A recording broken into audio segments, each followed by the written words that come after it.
Bien, bonjour à tous, je m'appelle Laurent Catache. Alors, contrairement à ce qui a marqué sur le programme, je ne travaille plus au dictionnaire Le Robert.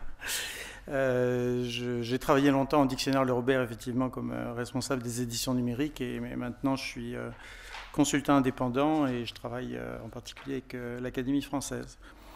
Alors, je voulais, dans l'idée du colloque, à savoir les questions autour de la fabrication des dictionnaires, j'ai voulu en fait vous parler un petit peu des méthodologies en fait des éditeurs classiques, on peut dire, par rapport à ce qui peut se faire dans les dictionnaires collaboratifs. Pour vous donner quelques éclairages simplement sur les principes et les manières de travailler des éditeurs classiques qui sont peut-être pas si connus que ça. Alors je vais m'intéresser plus particulièrement à la question de l'alimentation des dictionnaires, donc bon, ce qui concerne, disons, la néologie, mais c'est aussi les questions des mises à jour, pour montrer que les stratégies sont quand même très différentes et les objectifs sont très différents de ce qui peut être fait dans les dictionnaires collaboratifs. Puisque un des grands intérêts des dictionnaires collaboratifs est plutôt, disons, d'apporter des nouveautés plutôt que de décrire des choses qui existent déjà. C'est plutôt d'apporter des choses nouvelles, en fait, hein, que ce soit sur des mots nouveaux ou des mots locaux, etc. Alors, on n'a pas beaucoup de temps, donc... Bon, d'abord, très rapidement, quand on parle de fabrication de dictionnaires, évidemment, il y a des problématiques très différentes. Si on parle de la création de dictionnaires, puisque la création de dictionnaires, d'abord, il s'en fait plus beaucoup. Enfin, il y a plus beaucoup aujourd'hui de création de grands dictionnaires, mais donc c'est un objectif éditorial bien particulier. Il faut établir une nomenclature, définir la microstructure, etc. Donc ça, c'est un type de chantier bien particulier qui répond à des besoins également très, très précis, notamment l'établissement d'une nomenclature, qui n'est pas une chose si facile que ça. C'est une problématique très différente de celle des mises à jour de l'alimentation, dans lesquelles on a déjà un corpus constitué. Et en fait, on va s'intéresser à le mettre à jour, en fait, avec des mots ou des emplois nouveaux. Alors la notion de nouveau, justement, est un peu délicate. Mais tout ça s'inscrit en fait dans un projet de maintenir en fait une politique éditoriale, une cohérence éditoriale. Alors évidemment, dans tout ce qui concerne la fabrication, l'alimentation des dictionnaires, il y a cet aspect donc création ou mise à jour, mais il y a bien d'autres aspects qui entrent en compte. Est-ce qu'on a affaire à un petit dictionnaire? Est-ce qu'on a affaire à un dictionnaire monolingue, bilingue, un dictionnaire général, un dictionnaire spécialisé, dictionnaire encyclopédique, un dictionnaire pour adultes, pour enfants, etc. Il y a beaucoup de paramètres qui rentrent en compte. Et je pense qu'il faut effectivement, dans la question de l'alimentation des dictionnaires, essayer de serrer les questions et ne pas tout mettre ensemble. Comme il a été rappelé ici plusieurs fois, le dictionnaire est un outil et moi je pense qu'un bon outil doit être bien adapté à son usage. En tout cas, c'est justement une des oppositions peut-être qu'il peut y avoir entre l'approche traditionnelle et les approches plus modernes. Alors donc on va appeler ça, disons pour faire simple, les dictionnaires classiques, les dictionnaires modernes. Alors dans les dictionnaires classiques, il y a, disons, les dictionnaires commerciaux et les dictionnaires institutionnels. Dans les dictionnaires commerciaux, évidemment, les objectifs, je reste toujours dans la question de la fabrication et de la mise à jour des dictionnaires. Bon, il y a des objectifs qui rentrent en compte, qui sont des objectifs marketing, des contraintes financières, des contraintes de délai, de place, et le maintien aussi d'une certaine politique éditoriale et d'une certaine identité éditoriale. Ce qu'on peut appeler les dictionnaires modernes, enfin, disons qu'il y a plusieurs catégories là-dedans. Il y a les dictionnaires collaboratifs, mais il y en a d'autres. Il y a aussi ce qu'on peut appeler les dictionnaires automatiques, c'est-à-dire les dictionnaires qui sont créés automatiquement soit à partir de corpus, soit à partir d'autres dictionnaires. C'est d'ailleurs un sujet qui est très très dynamique aujourd'hui dans la communauté lexicographique non française, on va dire, puisqu'on parle énormément de création automatique de dictionnaires. Bon, là, les objectifs, les contraintes sont complètement différentes, puisque, a priori, si on est en numérique, on n'a pas de contraintes de place, de rentabilité, si ce sont des dictionnaires académiques, par exemple, ou collaboratifs. On est sur plus multiples intervenants. En général, il y a une politique éditoriale qui soit n'est pas bien définie, soit est beaucoup plus souple. Donc on est vraiment dans des contextes très différents. Les dictionnaires institutionnels partagent en fait à peu près les mêmes contraintes que les dictionnaires privés, puisqu'ils n'ont pas de contraintes financières, mais ils ont quand même, enfin ils n'ont pas des contraintes de rentabilité, mais ils ont quand même des contraintes financières. Et ils ont une identité éditoriale qui même parfois est plus forte que les dictionnaires privés. On pense au dictionnaire de l'Académie qui défend becs et ongles une certaine vision de la langue. Dans les dictionnaires classiques, disons, on est plutôt sur la constitution d'un ensemble cohérent, limité d'informations pour un usage précis, pour un public précis, dans un format précis. Dans les dictionnaires entre guillemets modernes, on est plutôt sur la constitution d'une base de données, donc on n'est pas dans la constitution d'un objet éditorial. Et donc, si vous voulez, tous ces principes-là conditionnent un peu tout ce qu'on va faire derrière pour l'alimentation, la mise à jour, la fabrication des dictionnaires. Et c'est normal que les méthodes soient complètement différentes. Alors, qu'est-ce que la néologie? Vaste question, mais disons que la problématique de la néologie, ou disons de la mise à jour, des éléments nouveaux, etc., pour un éditeur traditionnel, il est lié surtout à la politique éditoriale. Donc, il se pose immédiatement des questions de choix. Qu'est-ce qu'on admet, qu'est-ce qu'on n'admet pas? Qu'est-ce qui est utile aussi? C'est une préoccupation très importante chez les lexicographes. Donc, par exemple, un positionnement sur l'orthographe, sur les anglicismes, sur les emprunts, sur les régionalismes, sur les mots familiers, etc. Donc, c'est aussi... Donc, c'est lié à la politique éditoriale des ouvrages et de l'éditeur.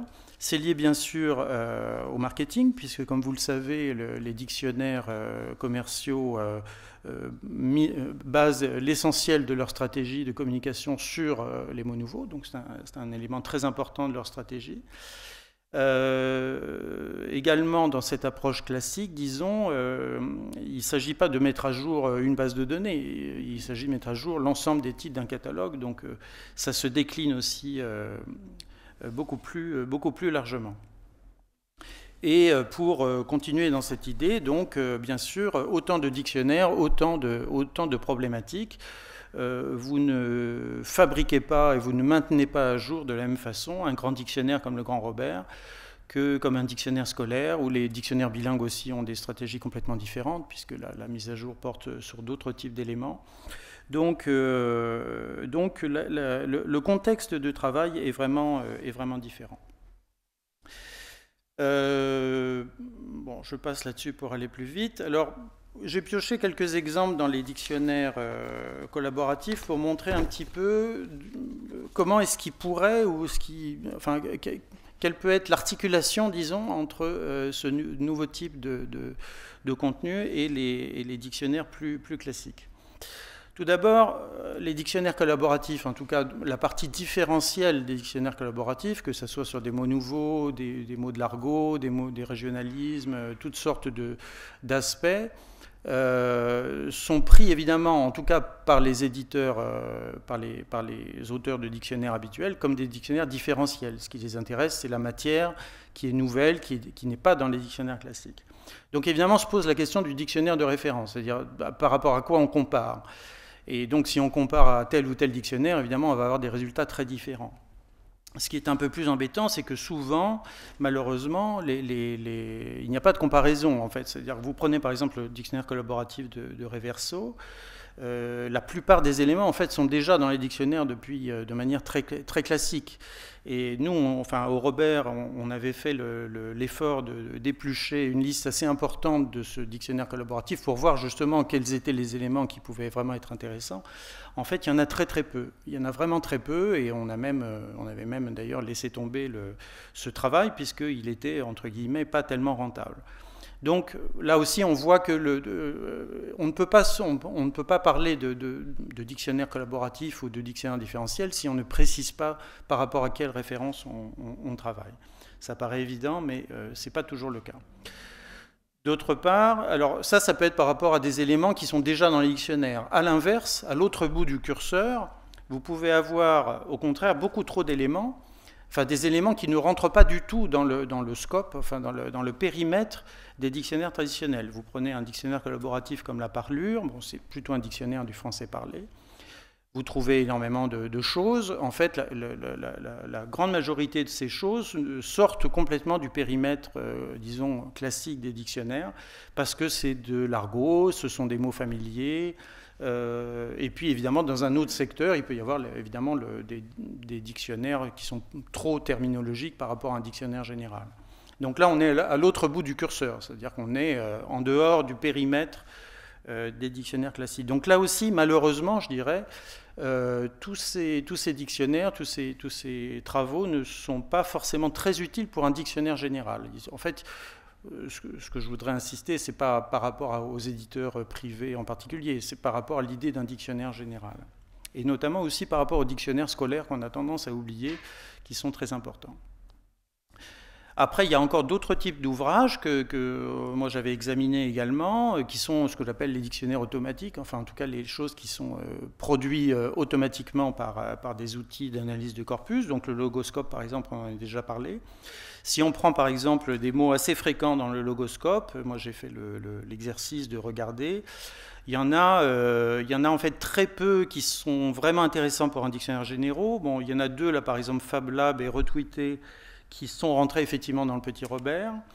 Dans les autres, il n'y a vraiment pas grand-chose qu'on peut mettre dans un dictionnaire général, malheureusement. Il y a aussi des choses assez intéressantes. Vous prenez par exemple un mot comme suspect clé, bon, qui ici est ressorti à cause du trait d'union, sinon je pense qu'il ne serait pas ressorti. Là aussi, on remarque simplement qu'il y a une différence de traitement entre ce type de dictionnaire et les dictionnaires classiques, puisque les dictionnaires classiques ne vont pas traiter tous les mots formés en quelque chose clé, ils vont simplement donner une information sur la façon dont fonctionne la position. Ils vont donner une règle, en fait, plutôt que donner des mots. Donc c'est traité différemment.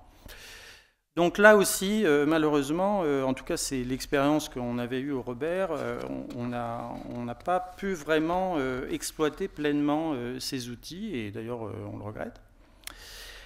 Alors il y a le cas donc, du Wiktionnaire qui en fait est plus réduit plutôt en termes de néologie vraiment, mais qui est finalement plus intéressant, en tout cas d'après ce que j'ai pu voir. Il y a, sauf erreur de ma part, il y a une catégorie qui s'appelle néologisme recommandé en français, qui comprend à peu près 3000 éléments, mais qui, d'après ce que j'ai vu, sont à 99% en fait issus de France Term. Donc ils sont déjà dans France Term, donc c'est de la terminologie, donc on peut les examiner, enfin ça ne veut pas dire qu'ils n'ont pas de valeur, mais ça veut dire il y a déjà la base France Term qui est exploitable. Et il y a une autre catégorie qui s'appelle néologisme en français, qui est plus générale, qui contient 930, je crois, items. Une partie, enfin une certaine partie vient du Littré ou du dictionnaire de l'Académie, donc c'est plutôt des mots un peu anciens. Donc il y a des choses intéressantes là-dedans, mais sans qu'on sache forcément quelle est la méthodologie, comment ça a été obtenu, comment c'est enrichi, etc. Bon, là aussi, j'ai regardé un petit peu ces listes-là.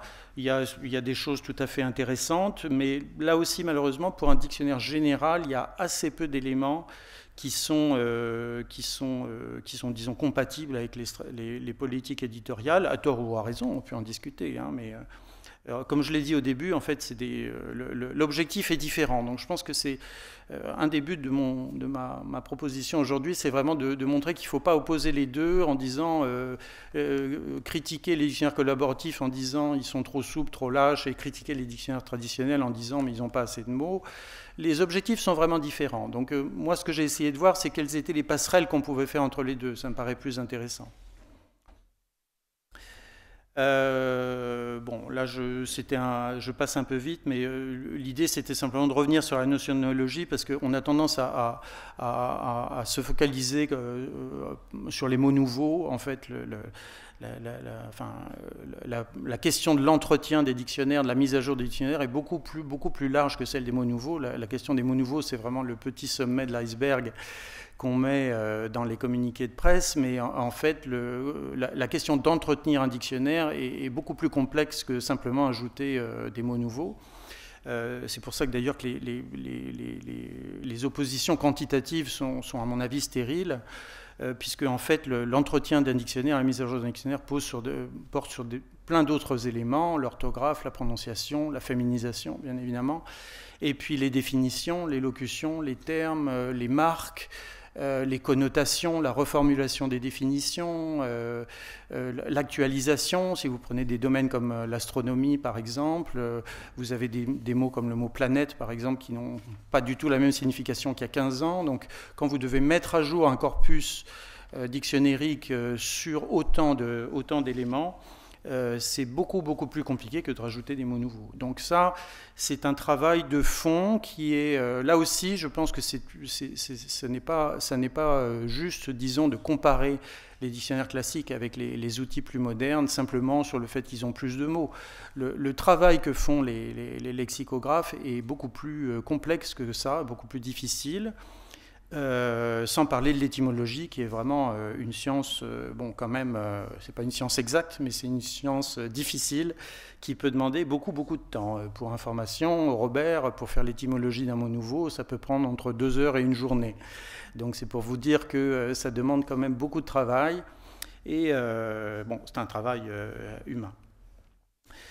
Bien sûr, ce que j'ai mis en bas ici, dans la néologie, on inclut, dans les dictionnaires classiques, sont inclus également les choses, en fait, tout simplement, qui ne sont pas dans le dictionnaire, mais ça peut être aussi des mots très anciens. C'est le cas d'ailleurs aussi dans Wikipédia, puisque Wikipédia, enfin le dictionnaire, a rajouté aussi des mots qui venaient du littré. Donc il y a, enfin je veux dire, il y a parfois une confusion entre mots nouveaux, etc. En fait, ces mots qui n'est pas à la nomenclature, c'est pas forcément des vrais néologismes. Bon, je passe là-dessus. Bon, en conclusion, rapidement, si vous voulez, voilà, c'était l'idée que les objectifs sont différents. Dans les dictionnaires plus classiques, qui sont ce qui sont aussi, il faut le dire, en difficulté, hein, il ne faut pas avoir peur de le dire, les dictionnaires traditionnels qui reposent essentiellement sur une économie qui elle-même est essentiellement basée sur les dictionnaires imprimés souffrent beaucoup, donc ce sont des objets éditoriaux qui sont aujourd'hui menacés. Mais je pense que c'est dommage, d'une certaine façon, de les rejeter par rapport sur des arguments quantitatifs, etc. Je pense qu'il s'est développé en France. Jean Pruvot connaît bien la question. On a eu la chance, en tout cas en France, mais dans d'autres pays aussi, d'avoir une tradition lexicographique et un savoir-faire très pointu. Et je pense qu'il y a là-dedans des savoir-faire et des principes éditoriaux qui me semblent tout à fait précieux à conserver dans un monde numérique, etc. Notamment, je vous dis, la question de choix éditoriaux, la question de limiter, par exemple, si vous pensez à des enfants ou à des apprenants dans la francophonie ou ailleurs, je pense qu'il est très important de donner une nomenclature qui soit raisonnée, limitée, qui soit pertinente, qui soit pondérée, de ne pas forcément donner 25 sens pour les mots, mais de donner les sens les plus importants, etc. Tout ça, c'est vraiment un travail éditorial, voilà, pour dire que ce ne sont pas les mêmes principes, et je pense dans une large mesure, on ne peut pas forcément comparer les deux, même si en apparence, les deux ressemblent à des dictionnaires. Voilà.